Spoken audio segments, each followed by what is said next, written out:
think I got to close out of this thing. You can go ahead. I'll just be a second here. Oh, we should just carry on without you? Yes. No, carry on, please. I just got to close this out. My video is a little stuttery, and I don't like it. Your video has some sort of impediment? Yes. Except now this is kind of locked up. So just...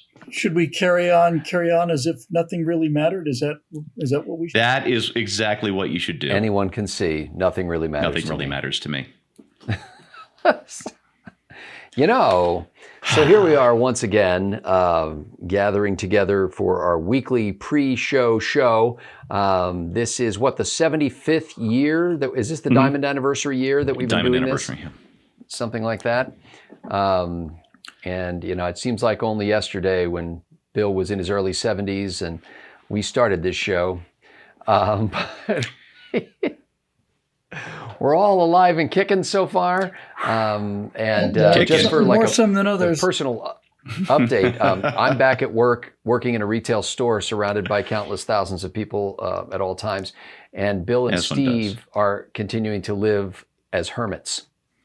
As best as I can get away with. Absolutely, yes. I am so jealous.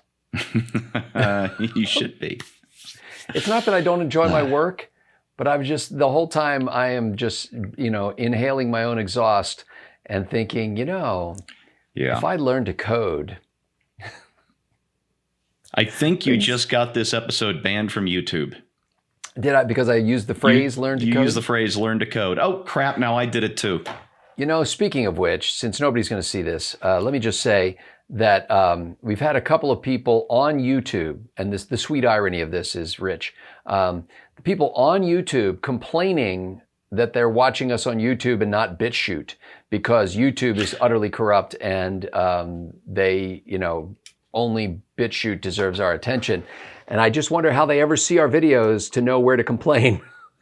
Well, is BitChute worth moving into? Is there... Well, reality is that we have been on BitChute for a long time. And so, however, here's the way BitChute works. It's kind of clunky. And this is where every effort by people who say, well, that's it, we're done with the political correctness and the algorithms quashing free speech and all that kind of, we're moving to some other platform. Every one of them breaks down because as bad as Facebook and YouTube are, for example, every other one is worse. Like nothing works well. Yeah, it's sad but true. What are you going to do? So we have a BitChute channel for those of you. Our numbers have been improving significantly, as they often do every 7 or 8 months. And then very soon we'll get a notification from YouTube that the algorithms have been readjusted and that phony accounts have been stripped from the entire platform. And therefore, your views will go back to a third of what they were before.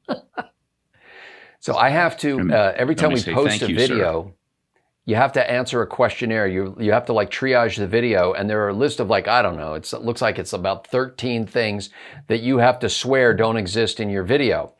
And so at first I was being very careful about going through these questions and making sure that the content met their standards or whatever, for them to decide whether they were going to demonetize us. And then after a while, I just thought, to heck with this. I'm just going to say nothing. Yes, none of that's in there. So then a couple of weeks after I started doing that, I started getting this warning message that said, hey, it doesn't look like you've been answering these questions honestly. Or words to that effect. And so then I go back to if you say, one of the categories that'll get you demonetized is discussion of serious issues in the news, like COVID-19, blah, blah, blah. So even if you have a very serious intellectual discussion of something in the news, the very content or the very subject of it can get you demonetized, and probably will. You know what this says to me? We need to reformat this show to just be anywhere from 10 to 20 minutes of nothing but adorable lolcat memes. I am all for that. So anyway, back to BitChute. So we have a channel on BitChute, which is at like bitchute.com/channel/Bill Whittle is Lord of all or something like that. And so the way it's supposed to work is there's this thing that imports videos from YouTube and automatically posts them to BitChute. But as I previously mentioned, nothing ever works like it's supposed to. And so on the most recent complaint that I got, BitChute's kind of on autopilot for us. And as I got this complaint, so I went to check out the BitChute channel, and it looks like we haven't had a new video since June 10th there, even though I haven't been there since June 10th. So nothing has changed at all, but somehow the importing stopped. And I went to the importer gizmo, and it says, everything's fine. In fact, we're importing 9 videos right now. Right now we're importing videos. and they're not. And so here's how it goes, Bill. If you want to make sure that we're on BitChute, that means we have to hire like a full-time person who does nothing but actually upload the video to BitChute, not sync it from YouTube. And that means we have to write the headlines and the descriptions and the tags and upload a fresh video, like a separate one from the YouTube one. So it doubles the upload workload. Yes. So that several hundred people who think that YouTube is ruining the world will have a chance to see it there in addition to on YouTube where they're complaining. Well, I'm not sure they're wrong about YouTube ruining the world. It's just It's a bit like trying to find lifeboat space on the Titanic. Yeah. And apparently nobody has the savvy. And in fairness, it took how many years to get YouTube to function at the minimal level of competence that it does now? Oh, when did that service launch? Early 2000s, I think. Yeah. And Google bought them for, it was huge. It was like $1.5 billion or something. It was one of the biggest acquisitions ever. And I thought, man, how are they going to make money off this thing? Because even back then, people were uploading video to YouTube like crazy. Not like they are now, but still for 2003 or 6, whatever the year was, people were uploading like crazy. They're just churning through hard drives and server space and all the rest. I thought, how the hell are they going to make money? And then Google bought them, and I thought, they're just going to hoover up all the data. So I think what actually happens is every time you upload a video to YouTube, you establish a two-way connection between the YouTube servers and your computer, and that enables Google and YouTube to mine Bitcoin using the GPU on your computer. This is how it works. So anyway, so that's we're there on BitChute. And by the way, somebody else asks, hey, why don't you get on Fire TV so that we can watch this on our TV? We are on Fire TV. That's So you can get the Fire TV app through your normal Fire TV app store for Bill Whittle Network, and you can watch that on your Fire TV as well. So that's just please don't stick us on a 65-inch screen. I can't even bear the thought of being blown up that big. Even on the little 55er that I had, Right. dangling from my bedroom wall, I just noticed the other night how huge that is. I'm like, oh my goodness. My grandparents would have just never believed that there's a gigantic 55-inch diagonal measure screen on my bedroom wall because I couldn't afford the good one. But anyway, so we do listen to your suggestions, and sometimes we've actually done them before you asked. And every once in a while, that feels good because we're ahead of the curve, but usually we're behind the curve. And so keep those cards and letters coming, and we'll be glad to make improvements. Oh, we had an improvement suggestion today from a guy who was complaining about how the profile pictures on our websites are kind of fuzzy. And I didn't know why that was, but 7 minutes later I did, and they're not fuzzy now. Oh, good. So, hey, can I tell you a secret? There's I think it's a 30-inch TV in Melissa and my bedroom, mounted on the wall like you do these days, except it has zero input. There's no roof antenna. There's no Apple TV. There's no cable. There's no nothing. The only reason it's there, TV in the bedroom, is so that people come over and don't think we're freaks. So it's a 30-inch TV though, Steve, and you just said this publicly? Wee tiny. Somehow I just picture you and Melissa like you're those people who pick through the garbage heaps at the edge of some Indian city. Like, this is where you found it. Well, that's the only place left to get a 30-inch TV, yeah. Other people's refuse from 10, 12 years ago. We did have a 32-inch TV years ago. Somebody gave us a 32-inch TV, but this was when they weren't flat. This was when they were deep. Big hunk of glass. Yes. Yeah. Yes. So it was in the basement at their house, and they said, hey, all you need to do is come over and pick it up, and we'll be glad to give it to you, because they were getting a new flat screen TV. And those things were so heavy. And I've had a lot of adventures in my life, but this was the closest I ever came to death. Was on the downhill side of that 32-inch TV, trying to get it up the stairs out of that basement, and my heart was pounding so hard, I think it cracked the plastic on the back of the TV. Okay, so ladies and gentlemen, because we've just completely lost connection with Bill Whittle at this point. It was really, I feel like I've taken a tranquilizer dart in the neck. I don't know what's the matter with me today. Did you get sleep last night? I did. I got plenty of sleep last night. Wow. That's always my problem, is the insomnia, but when I get a good night's sleep, I've slept. Do we have the local emergency services number for Bill's location so that we can, just in case? I'm really concerned about it. I mean, I'm just, wow. Do we need to make a call? I wouldn't make a call. We're having a little connection issue here. As Scott has beeped out. Oh, no, I'll put my cell phone on the floor. And Bill has locked up. So that I can reach it if I fall out of the chair. But I was dizzy getting out of my car. Strange. Really barely able to stay awake. But I will soldier on, by God. Do you know how many medical experts we have watching this show who are going to be greatly alarmed now, and they won't realize that it was hours ago and that you're probably already dead? What a relief it will be for them to find out. As we have a back channel communication tool called Skype, that we use to so we can eyeball each other while we're recording this. And a minute or so ago, Stephen Green disappeared from the Skype screen. So we trust that he will be back and that he will have continued to pretend like he's listening to us along the way. And it says he's online, but I'm not seeing any video from him. Should we let that? Should we just keep going on that, or do you think we should reslate this episode and pick it up in the middle? Oh, Stephen Green left. I think this is getting more interesting by the minute. Let's just give him a second to call in, and if he does, we can reslate it. I think so. You, I don't think I've ever seen you that drowsy, and you're normally drowsy, but... There we go. I'm back. So, Steve... We were just discussing whether you would have the presence of mind to continue to pretend you were listening to what we were saying while you were trying to reconnect Skype. I was looking as close to the camera as I possibly could and not saying any words on my end.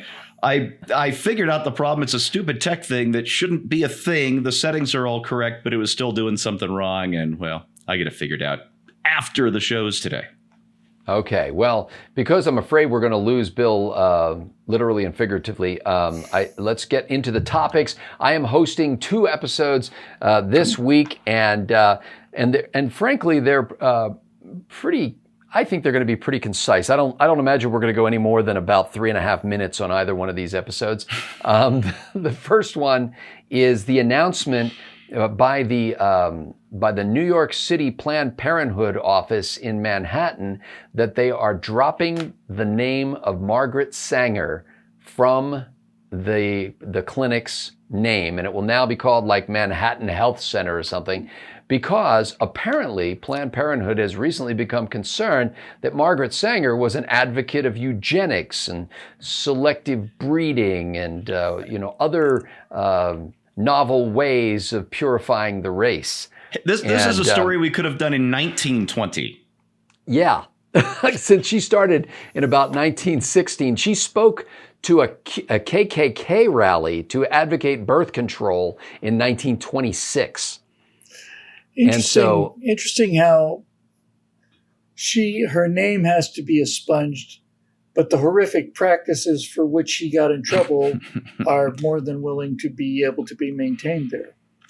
Well, yes, and I thought that was a fascinating little moral thing because, we really now, because everybody else is concerned, and their statement said something like a lot of institutions that have existed for over 100 years, we have to grapple with our past. And, I'm paraphrasing now. But as a result of grappling with their past, they've decided that they're going to let go of that name. And I think they've also asked the city to remove a street sign that had Margaret Sanger's name on it. And apparently at one point back in, I want to say it was either 1937 or 73, I forget the timeline, but the intersection of Bleecker and Mott Street was renamed Margaret Sanger Square. So they're still cool with the eugenics. They're just no longer cool with the long dead eugenicist. That's the way it seems. And it says they don't want to obliterate her because if they obliterated her, then they would not have to, kind of wrestle with the implications. Here's the quote from the New York Planned Parenthood's Chief Equity and Engagement Officer, who said, "We're not going to obliterate her. If we obliterate her, we can't reckon with her." So apparently there's a reckoning a-coming. Anyway. Among other things that most people probably didn't know about Margaret Sanger, most people probably didn't know her at all, but one of her proposals was that we send illiterates, paupers, dope fiends, unemployables, prostitutes, and criminals out to a farm somewhere out in the wide open spaces where they can have their moral character strengthened. Yeah. We don't get to say dope fiends nearly enough anymore. About the Azores. I missed that one. I was sorry, what was that, Bill? I said, how about the Azores? The Azores. The Azores. Tiny fishing community of American dope fiends. The Azores. So anyway, I thought that was big news when it comes to Planned Parenthood because previously they have basically tried to say, well, she wasn't as bad as everybody makes her out to be, but now she's so bad they got to take her name off the building, just like Princeton wanted to expunge Woodrow Wilson, who seemed like quite a decent lad up until recently. So they're culling an individual for the good of the collective. Yeah, gee, that's almost a mission statement at Planned Parenthood. So, and I know some people watch this and they're like, what's wrong with Scott Ott? I thought you were a Christian. How can you laugh about these things? I can't spend all day crying, my friend. And so at the foibles of humanity must be the fodder for laughter, or else we will be fondling a revolver. And that's not my way of approaching life. So anyway, that's one of the topics that I would like to do. The other one is, where is it? I'm going to back up here on my little tablet. I have lost connection with it. Here it is. I happened upon a page, and I think it came from a jump I made from our member blog at billwhittle.com over to the CDC website, which frankly I've ignored because I'm not smart enough to understand statistics in general. But I went to this one page on the CDC website, and I'm pulling it up on my a laptop computer here. And what they have is this table of, they call it a provisional death table. And it's deaths involving coronavirus disease. And then they include pneumonia and influenza in several columns of the table. And it's a week by week count. And here's what struck me, guys. Now, first, let me say up front that data on deaths getting to the CDC is delayed anywhere from a week to 8 weeks, depending on the state and the locality and how quickly they report things and stuff like that. But in any case, you can get a sense of trends. And the difference between this it's a chart, it's a table. The difference between this table and the charts that I've seen have been every chart I've seen, including the one at Johns Hopkins website, is a cumulative chart. So, when it's going up and up and up, and when 137,000 people are dead, and then 150,000 people are dead, and then 151, so it keeps going up. as if it's getting bigger and bigger and bigger. However, if you look at the provisional death chart, which was last updated on July 21st, but even if you just take it to the end of June, allowing for some delay time in the reporting, it shows here, the provisional death chart shows that the peak week of deaths was April 18th, the week ending April 18th. Yeah, 3 months ago now. And since then, it has steadily declined until at the end of June. It went from almost 17,000 the week of April 18th to the end of June. It was at 3,171 deaths that week. Yeah, deaths are starting to creep back up, but the death rate continues to fall. The deaths per million, deaths per 100,000, of cases, however you want to count it, because a lot more people are catching this thing, but the people who are catching it are trending younger and healthier. So there are fewer hospital stays. The hospital stays that do exist are shorter, and far fewer people who have it are dying from it. This is how we get up to herd immunity. Well, and it's not that I want to get into this deep analysis of statistics and everything. And I think we need to report all those statistics of how many are tested positive and how many are recovering and how many are dying and stuff like that. But it just seems like there's this, every time I hear a report on the news, it's like the germane context is intentionally left out. It has to be intentional. Either these people are just idiots and they can't figure out. It's like, okay, well, now 300,000 people have had it. Are they all sick right now? How many of them were ever sick? I don't know. And in this case, I mean, if you look at these week after week, starting with the week of April 18th, it goes from almost 17,000 to just above 15 to 13 to 11 to 9 to 7 to 5 to 4, still in the 4 range, that the low 4s, then down to 3,400. As you get to the end of the month, you're almost at 3,000. Now, I'm granting that more of them are going to show up as the death certificates come in. But the trend is clearly, on a weekly basis, fewer and fewer people are dying. Yeah. Yeah, this is good. So why aren't we hearing people saying, hey, ladies and gentlemen, all these efforts you've been making to flatten the curve and to save people's lives, look what you're accomplishing. There's no political power to be gained from that. No. Anyway, that's it.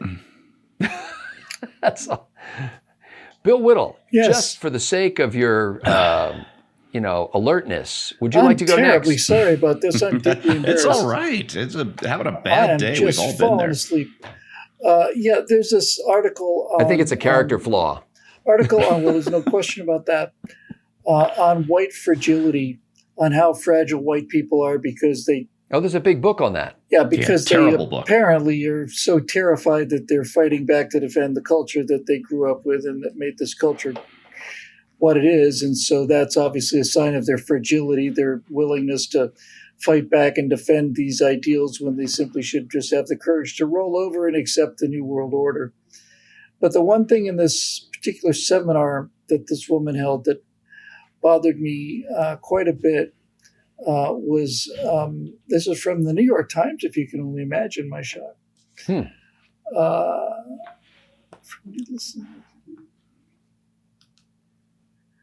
Here's what some. Is this the woman who wrote the book? Well, this is also from some Black leaders, but it was a symposium held by the woman who wrote the book, and this paragraph got my attention. I'm virtually positive this is a Black speaker, and and this is the quote now. He directed us to a page in our training booklets, a list of white values, among with the King's English rules, objective, rational, linear thinking, and quantitative emphasis. There was work before play, plan for the future, and adherence to ritual time schedules. Now, these are white values? More expounded that white culture is obsessed with, quote, mechanical time, clock time, and punishes students for lateness. He said but it is but one example of how whiteness undercuts Black kids. The problem comes when we say that this is the way the things have to be. In school and into the working world, he lectured tremendous harm is being done by the pervasive rule that Black children and adults must bend to whiteness in substance, style, and subtent, meaning they have to show up to work on time. being punctual is a white value. I had no idea. And I think the argument I want to make here is going to be controversial, but nevertheless, I think it needs to be said. If this premise is true, and it wasn't always true, it certainly wasn't true in Booker T. Washington's day, and it wasn't true in the 50s in America when neighborhoods were largely integrated in Baltimore. But this is a progressive idea, and it's part of progressive racism. But basically what the idea is that speaking correct English, showing up on time, planning for the future, delaying gratification are white values that are imposed on Black people to the detriment of Black people. And my response to this would be getting a good education, showing up on time, doing logical work, having respect for schedules, planning ahead, putting work before play are all behaviors that produce a more pleasant life for the individual that does that. And that is why whites are perceived to be supreme by people who buy into this theory. That the entire, I don't think this is a Black thing. I think you're right. This is a progressive thing. This is absolutely almost a socialist thing where there's sold as a laziness thing.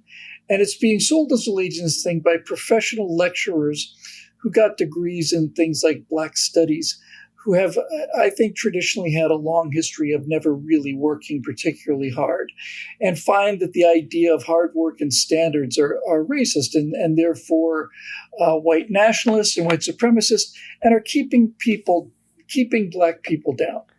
When the point of fact is that the success of this society and all Western societies is predicated on the idea of things like, this is when you need to show up because this is when other people begin depending on you.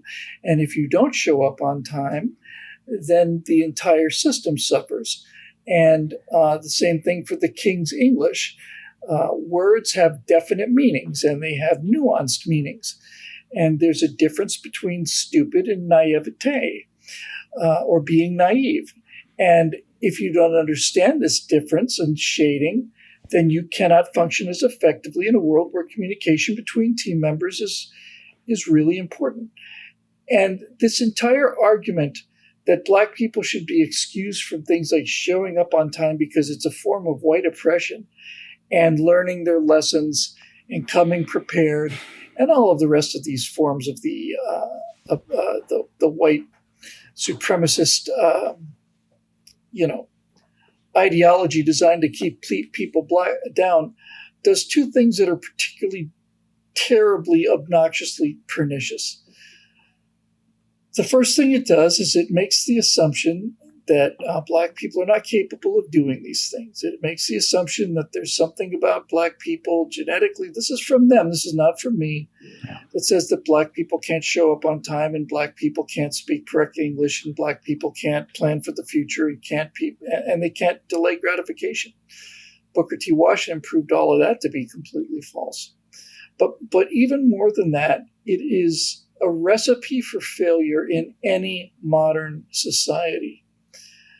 And it's not just a Western Civ thing either, because Eastern cultures have to have that too. The thriving entrepreneurial countries in Asia are doing so because they respect those values of industry and punctuality and frugality and being able to delay gratification. And millions and millions of Chinese showed up to work every single day to live in these sweatshop factories and just build widgets until the end of the day. And they're doing that to improve their lives of their family and everyone else. And we find this kind of responsible behavior all the way around the world. But what this woke movement is doing is it is defining successful life strategies as white life strategies designed to keep down Black people. And the assumption that cannot be escaped from Black philosophers like this is that Black people are not capable of doing these things. And this to me is absolutely deadly poison because it's a self-serving, it's a self-fulfilling prophecy. If you tell black students, no, you shouldn't have to be on class on time, that's white oppression, and you shouldn't have to write a letter or an essay and have him come back and mark it with bad punctuations because there's not a single period in 3 pages of writing. That's also white oppression. And when all of this is taught to people, it condemns them to a life of being unable to function in the higher levels of society, where they certainly are capable of functioning if they didn't have these enabling idiots ruining their lives for them. And I think this is a point that just needs to be constantly pointed out, how racist it is, how demeaning it is, and how destructive it is to say, no, being on time is a white thing. Preparing for the future is a white thing. Delaying gratification is a white thing. And it's all designed to keep black people down. It's like high school kids. I mean, these progressive people are like high school kids who want to shame the kid who raises his hand because he knows the answer in class. They're trying to humiliate people who are trying to excel. I work with a broadly diverse workforce at my other job, and there's no differential in race when it comes to who shows up on time for work or how well people can speak or anything like that. These people, my colleagues in general, all the time, show up on time. And everybody, we all have different accents and we all came from different places, but everybody speaks English in a manner which can be understood even through a mask. And so what they're basically saying is that what this is it is the philosophy of laziness given an intellectual fig leaf of theory by lazy people who went into lazy occupations like studies, who are now trying to make a name for themselves in studyology, and a buck for themselves by basically saying that these productive lessons in life are inherently white, inherently incapable of being done by black people, and therefore a form of white supremacy. And the ultimate button on this argument is, if this argument, which has been out there for a long time, continues to grow, then that author will be precisely, exactly correct. Whites will continue to be more successful. They will continue to be in higher positions relative to blacks. Blacks will become less and less capable of functioning in an economy. The distance between the average white salary and the average black salary will continue to grow. And all of this will be the result of this lie told by a failure designed to pump himself up and to justify his failures, and especially someone with the kind of low animal cunning to understand the value of a good excuse for having not succeeded at something. Stephen Green, you look like you were champing at the bit to say something there for a moment. No, I'm gonna save it for this segment, or else I'm just gonna go off on a rant here, and I'm not gonna have anything left for the actual segment, and that would make me sad. Okay, so that'll be. I should have been writing these things down. So this is white values. And to me, frankly, Bill, it sounds like an attack on capitalism itself. It's like, how do you best? No, that's the entire overview. Is that capitalism is inherently racist. It's a failure, and that it is dying of its inherent failures because of the inequality it produces among people. And then the seminar goes on to say that you shouldn't have to do the things that are successful in capitalism. The system is inherently racist.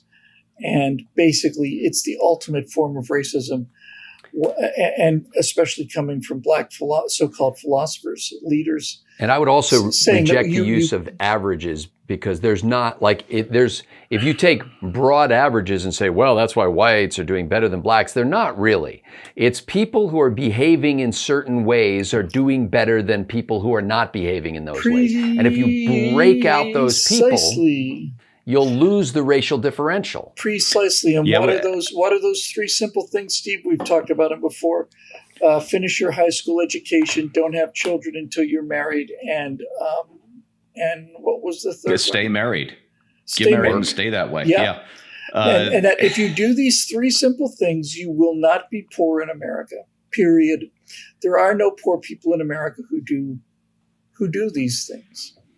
The way I was reading, I'm listening to an audiobook right now that was written, I think, sometime in the mid to late 1800s. I think the author's last name is Smiles. It's called Self-Help, and it's like one of the earliest self-help books. He coined the term. But anyway, for several chapters, he's doing all these examples, and his purpose is to show that people who later rose to prominent positions or achieved great things started in modest circumstances. Almost and always. So he goes, what's that? Almost always. Yeah. And so he said not exclusively, but a lot of times. And so he goes through one example after another of people many of whose names I've heard, and many I'm sure who were famous in the day, but aren't known now. And he says, this guy started out as a cobbler, and this guy started out as a collier, and this guy started out as a wool carter, and whatever. He just goes through all these sort of menial positions and how they've risen to prominence.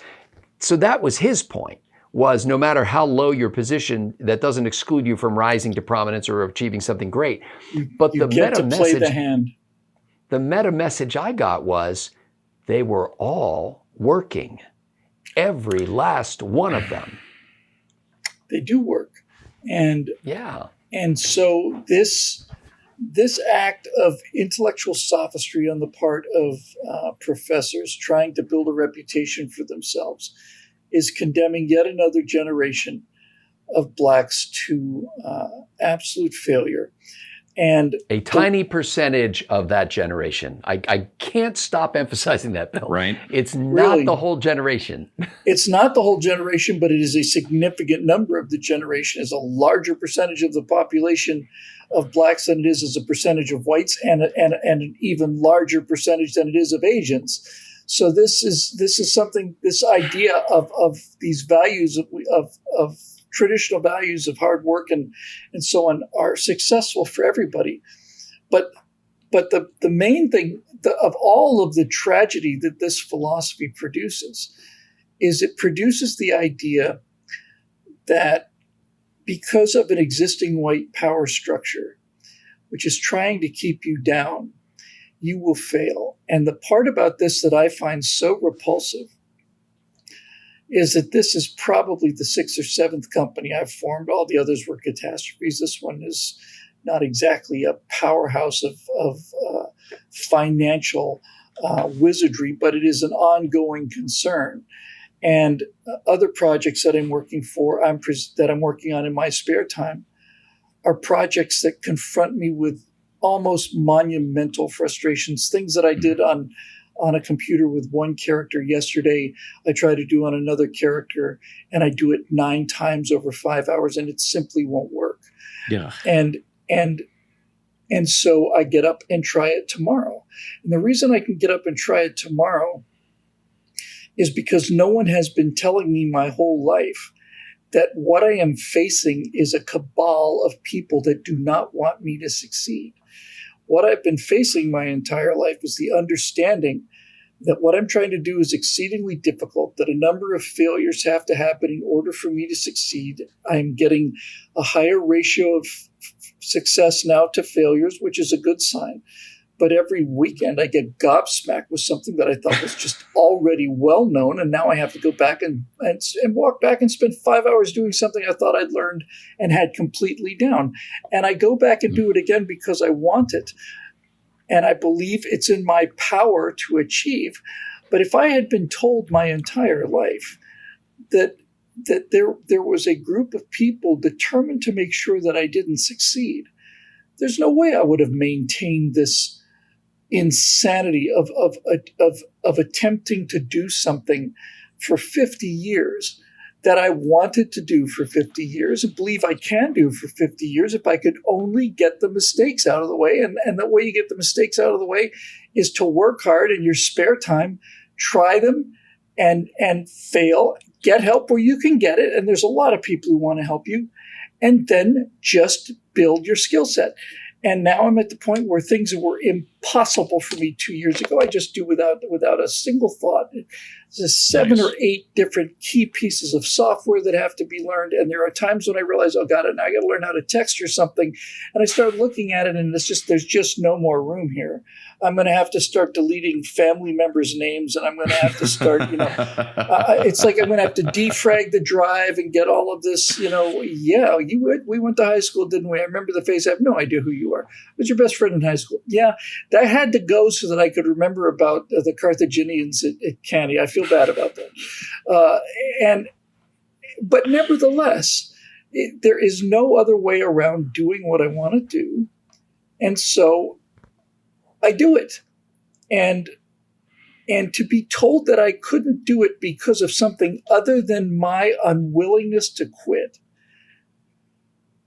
is to rob somebody of their very life. It's to rob them of life as we understand life as individuals. It is to rob them of the ability to maneuver down the river of life rather than just being a dead piece of wood that floats where the river goes. I've got an outboard motor. I can't really go back, but I can definitely determine where I'm going and sideways and how fast I'm going down this river of time and where I want to stay and slow down a little bit. I can maneuver my life. I have some control over my own destiny. Ultimately, I have ultimate control of my own destiny. And this is the white supremacist gift.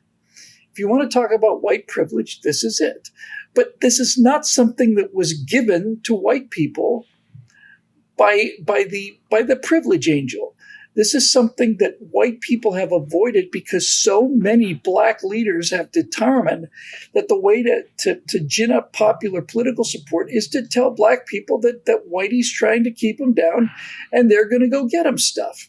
And this is the recipe for failure. And if I didn't give a damn about black people, I wouldn't be concerned about this. I wouldn't put myself out there for all of these accusations of racism, but I do care about them. And I do care that 8,000 of them are murdered every year. And I do care that they don't get to be the people that they could be. And so these things have to be fought, and they have to be fought directly and honestly. And that's probably what I'll do with this episode. Nice. All right. Stephen, did we ever get to you? No. I want to talk about the reality on the ground in Portland. I found some. Is that because? Are you on the ground in Portland because there's a police officer with his knee on your neck? No. Okay. I don't know if you've seen this latest progressive meme that secret police, unmarked police officers or federal agents are whisking people away secretly into vans, and they're being disappeared. I don't know, maybe pushed out of helicopters over the Pacific, Pinochet style. Unmarked cars, yeah. Yes.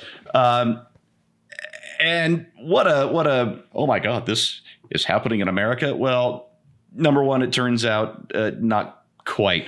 Have you seen the arrest flash mobs that happen at these riots, at these protests, when the police actually do try to arrest somebody? I don't even know what that means. The protesters kind of swarm the police until they can no longer function. The guy they're trying to arrest runs off, and that's it. So they've changed tactics.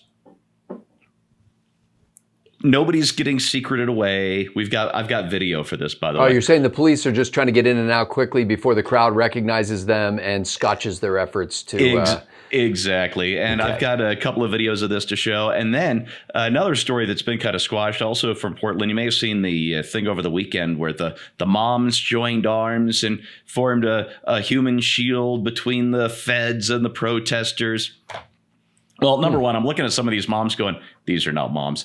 Number two, some of the moms, whether or not they're actually moms, were then joining in as the protesters, as the rioters tried to take the federal courthouse in Portland on Sunday. Human shields, not quite. Yeah, human shields. Exactly. So yeah, we're going to talk about what the facts are that the media is not reporting, and guys like I just forgot his name. He's going in with his secret camera crew and all the rest. Andy James somebody. O'Keefe? No, not James O'Keefe. Andy Naging or whatever. Ngo. Yeah, I think it's pronounced Ngo. Really brave guy. Brave guy. He's getting targeted on. He and his people are getting targeted on Twitter. All kinds of stuff, but they're still there doing the good work and getting these facts out. So we're gonna share that with another audience. Well, we look forward to making those episodes of Right Angle this week, and we can do that only because of you, dear member, at BillWhittle.com, the people who have joined, the people who continue to join, who make the members-only blog the great read that it is right now, and who engage in vigorous conversation in our comments section. We're grateful for your money. We're grateful for your attention and time. We're grateful for the way you share this content with people for whom this is all fresh and new. I had a note from one of our members this week who was kind of a little burnt out on the news, and I agreed with him. I'm a little burnt out on the news, and I said, but I want to thank you for your membership dollars, which have made it possible for people who have never heard these ideas, who hear them for the first time, and it's fresh, and it's alive, and it's meaningful, and it changes the course of their lives. And so even if you from time to time get weary of hearing the same stories and the same kinds of approaches to them, remember that your membership dollars are making it possible for new people who have never been told this story in this way to be able to hear. So we're grateful for that. For I Bill would Whittle have and just Stephen said, Green. love, refreshing and new. Come aboard. I still want to be Isaac when I grow up. You. But no, it's The not. It's love surprising. blog. No, what is it? Love, exciting and new. Exciting and new, whatever. Exciting and new. That was Come Jack join Jones, wasn't it? Join the Yeah. love blog. The love blog. The blog. love blog. Oh, that's enough. Look, Talk to you later. the topic. Bye. What's that? I said, the topic. Well, I just ran out of Betamax tape, so we're going to have to go. Thank you, ladies and gentlemen. See you this week on Right Angle.